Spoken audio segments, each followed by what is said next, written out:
L'électricité. C'est quoi l'électricité? C'est...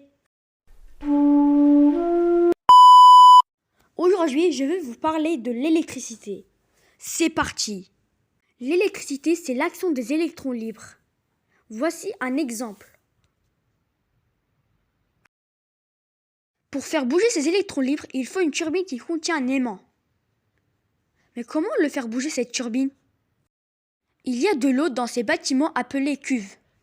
L'eau dans la cuve est chauffée avec du gaz, du pétrole et aussi avec des atomes qui produisent de la vapeur. C'est grâce à la vapeur que tourne la turbine. Dans les centrales nucléaires, il y a des déchets. Et ces déchets sont jetés dans la piscine. Eh ben si, mais dans des piscines que l'humain ne nage pas. C'est des piscines spécialisées. Passons aux différents types de fer de l'électricité.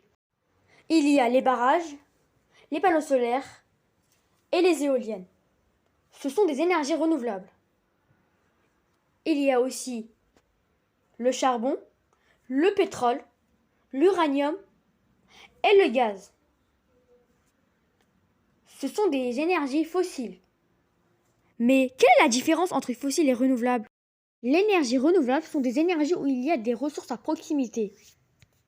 Alors que les énergies fossiles sont des énergies où les sources ne sont pas à proximité.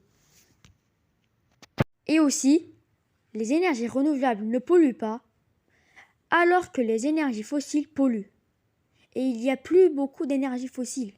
Donc c'est possible que dans l'avenir, il n'y a plus d'électricité.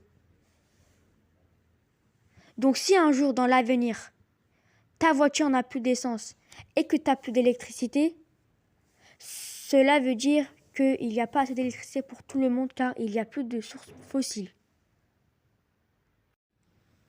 C'est la fin de mon exposé et prenez l'exemple de Mr Milk pour consommer moins d'énergie.